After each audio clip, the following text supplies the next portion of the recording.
I'm kind of at a place where I'm just turning my what if negatives into what if positives. So, like, what if I do fall in love again? What if I do find another soulmate? Suddenly the world just becomes more open when I open.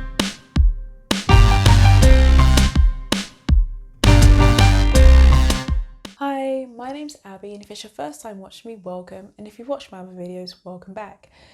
So today I should be in Lisbon, Portugal with my ex. Instead, I'm stuck in Paris in my apartment, and I thought I should talk about how I actually dealt with our breakup and how I was able to let go of my soulmate, someone who I thought I would be with for a good few years, how I accepted that the relationship was over because it was so hard to do. So I thought, why not make a video on it? I'm on my 4th day into the breakup, so the wound is still open. I'm still very vulnerable and emotional, but I thought, why not just share how I'm dealing, and hopefully I can help some of you guys out there that's going through a breakup right now. Yeah, just to respect the person, I'm not going to talk about why we broke up just out of respect for them. I'll keep that private. But something had happened in our relationship, and it was clear that he wanted to do the relationship in one direction and I wanted to do the relationship in another direction. And the truth is that if I did the relationship his way, I would have been living a lie. And if he did the relationship my way, he would have been living a lie. So it was very clear that there was a big major issue. And that night he was going to visit his family who live in another city. And just to let you know, most of our relationship was long distance. He lived in another country, so we did long distance for 1 year, and he was over to visit me. And I just didn't expect this breakup to happen. I'm just gonna blame Mercury retrograde. So yeah, the next day he was going away to visit his family, and that night he laid in my bed. I have a big bed, and he laid at a distance from me. And it was so hard because it was the first night that he had lied down next to me and he didn't hold me in his arms.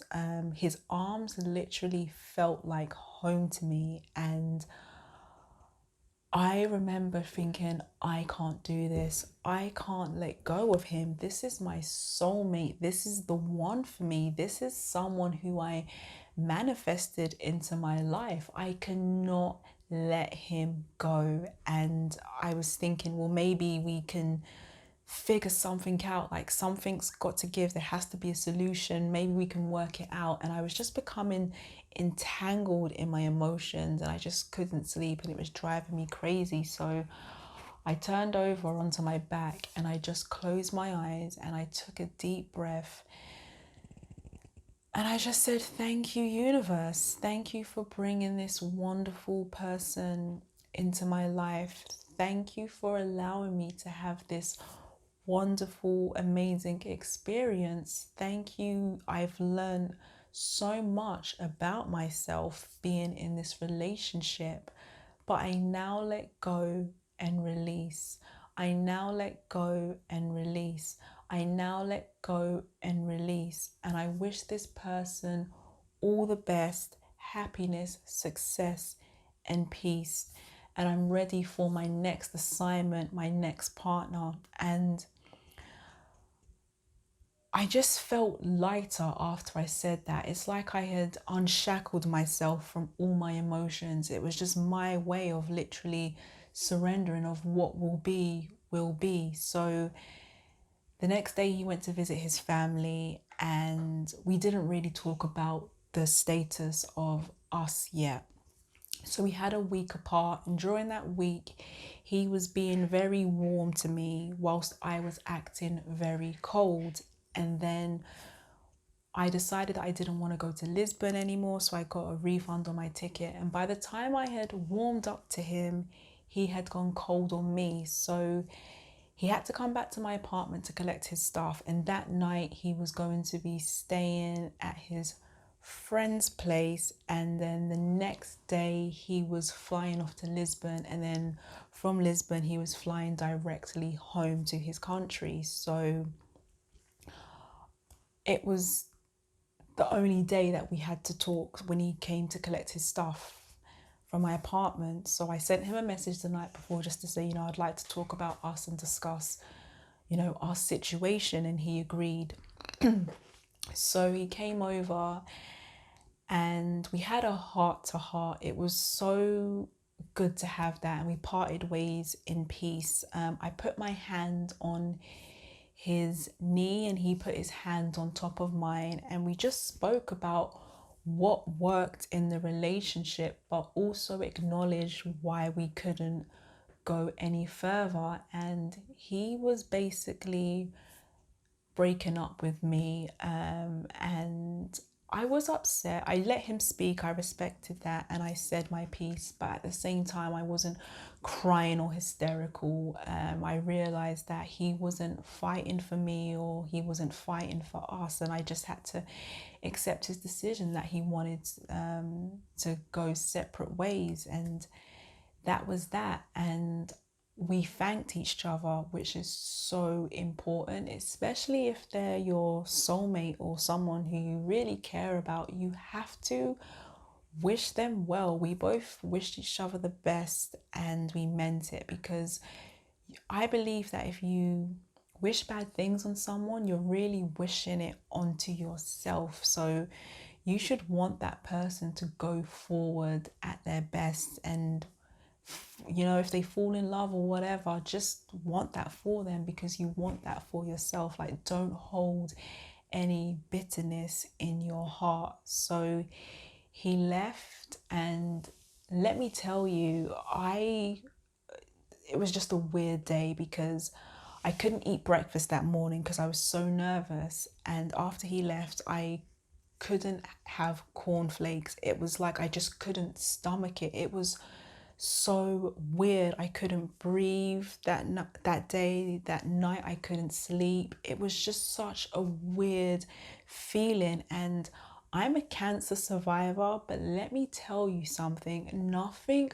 hurts more than a broken heart. I didn't understand how I just couldn't eat. And I've had chemotherapy and somehow I managed to stomach my food. But that day I thought I was just going to throw up everything. Honestly, I'm surprised right now I've got my appetite back. I can eat. But that day I thought I was going to die. I just thought I'd never be able to eat anything again.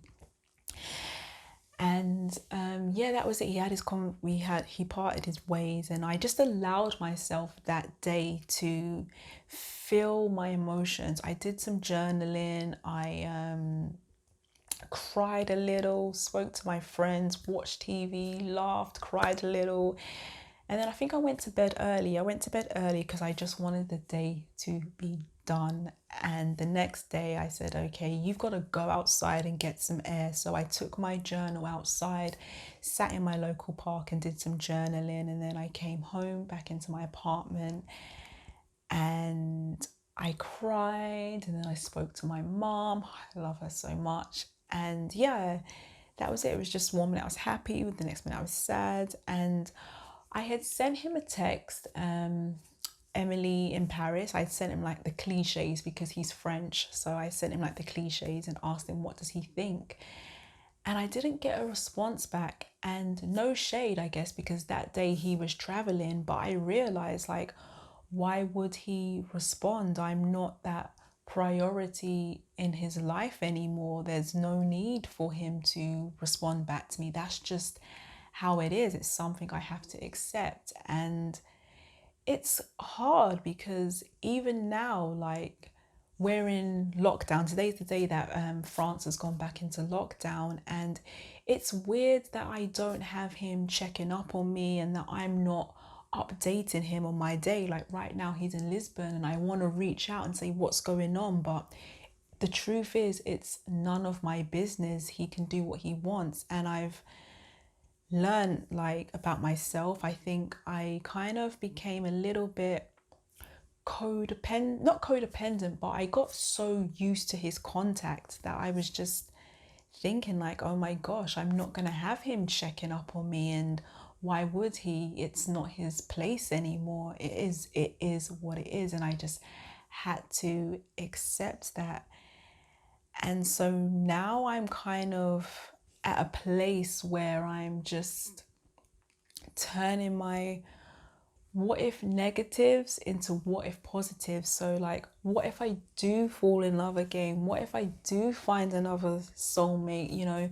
Suddenly the world just becomes more open when I open myself up to love. I'm still going to allow myself to heal, but I've kind of come around to the idea now that there's not just the one, there are many ones. And if you're watching this, I assume that you've broken up with someone. But if you are with your soulmate and you're just watching out of curiosity, you're very lucky if you're with someone for a long time. But I do believe that people come into our lives for different reasons, and sometimes it's to help us grow, sometimes it's to make changes. Life is all about growing and evolving. So I just feel like we learn a lot from each other. And I think my next relationship, I can bring those experiences because I'm going to work on myself and improve myself. And I can bring that into my next relationship. And I think that's what I've started to understand. Like, we don't own a person, and that person doesn't own us. We're just having like an experience together. Like, you've literally come together to have an experience, and sometimes that experience does come to an end. And when it comes to an end, you just have to let go and release, because if you hold on, you could be stunting your growth, or you could be stopping them from developing. Sometimes you have to let go of someone so that they can grow into who they actually need to be. And yeah, right now I'm just open to the possibilities of finding someone else. I'm not going to block my heart off and close myself to love. And yeah, I'm just learning from the experience about my communication, because one of the things he did say to me during our closure was that he didn't really like how I handled my emotions. And I kind of agree. Like, I didn't really understand the situation of what was going on, but he did say to me, I could have picked up the phone and I could have called him. And I agree with that. Like, I let that sink in. So I know in my next relationships how I can like communicate better if I'm not sure on something. I don't ever suggest texting, because especially if you're two different languages, he's French, I'm British, so it's kind of like you want to pick up the phone and really understand what's going on, because through text it's really hard. Even if you're just texting a friend, sometimes it's hard. It's like, is that shade or are you genuinely being serious? So I always suggest picking up the phone to work it out. And when you give yourself closure, do it in a peaceful way. And if you aren't able to have contact with that person who you want a closure from, I suggest that you get a journal and you actually write down your own closure. Write down what you want to say, and write down what you expect them or what you want them to say to you, just to give yourself the release that you need. And if you are on talking terms with the person that you want closure from, reach out to them and just say, you would like some closure and you want to talk about what happened in the relationship, and make it clear that you don't want to fight, you don't want to argue, you just want closure. And hopefully they agree. And if they don't, it's okay. Just accept it, respect their decision, and just give yourself that closure. Because I believe once you give yourself closure and you accept it, acceptance is your way of basically surrendering to the situation. And when you surrender, it's an opportunity now for you to go within and build yourself back up. And don't torture yourself and feel like, don't sit in your guilt or torture yourself, like say you're ugly or you're not going to find anybody or you're pathetic. You know, don't speak negatively about yourself, because it's just not going to do you any favors. Use this time to rebuild yourself. And I'm literally thinking, what is Abby going to be like in 6 months' time? Because before him, I was thriving as a single person. And it's funny enough, I've actually have a book coming out. I'm co-authoring a book called Manifesting Love, and in that book I literally talk about my own journey to self-love and how I actually met him and how I manifested him. So I feel like I'm going back to the beginning now, and I've reread my chapter, and I'm just reminding myself that the most important relationship you will ever have in life is the relationship with yourself. Like, yes, having a boyfriend or a girlfriend is great, but so is having yourself. No one's got you like you've got yourself. So I also want to say, like, if you think that you can't get through another day, because that's how I felt that day, like, oh my gosh, I just can't go on. I've reread my journal and I've reminded myself of times where I thought, oh my gosh, I'm just not going to be able to get through this. Like my journey with cancer and other breakups that I've had, I really thought, like, I felt like I just can't do another day. But I've now realized that everything literally just takes time. And so that's all you need is time, and to ask yourself, who are you going to be 6 months from now? And then turn those 6 months into 3 months, and then those 3 months to the end of the month. So we're kind of like coming towards, I guess you could say we're in November now. I think it's October the 29th or something like that. I don't even know the date, but yeah, I'm like, who am I going to be at the end of November? And 3 months from now, who am I going to be in 6 months? Who is Abby going to be? And I'm just excited to go back on that self-love journey and go back to me, because I think in a relationship you can kind of get, I mean, it becomes not just about you, it becomes about the other person. And I think towards the end I was so wrapped up in him and us and where we were going, I kind of forgot about me and where I'm going. So I'm going to take this time now to put all my time and energy back into myself. And I've recently made a video called Daily Bread. And when I talk about daily bread, I'm literally talking about your own personal development. So I suggest you watch it because it can be helpful. I'm just talking about how you can insert small doses of positivity into your daily life, because I think when you're going through a breakup, it's so important to focus on positive things and also focus on yourself. So yeah, that's all I have to say for now. Sorry if this video doesn't make sense or if it's all over the place. I just really wanted to take you guys into how I'm feeling at the moment, and you know, hopefully what I've said can help some of you guys that's going through it, because I understand it does hurt, but it does take time. And just allow yourself to feel when you want to. When you want to cry, cry. When you want to be happy, be happy, because sometimes the brain can trick us. I know yesterday I was still sad, but I wasn't really thinking about the situation. And then my brain was like, hey, why are you not thinking about it? And then I went back there and thought about it, and I was like, so sometimes, you know, acknowledge that if you're happy, and lean onto that happiness. But yeah, your emotions will be up and down. So it is important to get your positivity. So I'm going to stop rambling on because I just don't know what else I can say at this moment. But yeah, I guess I'll keep you guys updated in a few months' time of how I'm doing, how I'm coping with the breakup. And yeah, that's it. Guys, I wish you all the best, and just be kind to yourself, okay? Be good to yourself and take care, okay? Thank you for watching. Bye.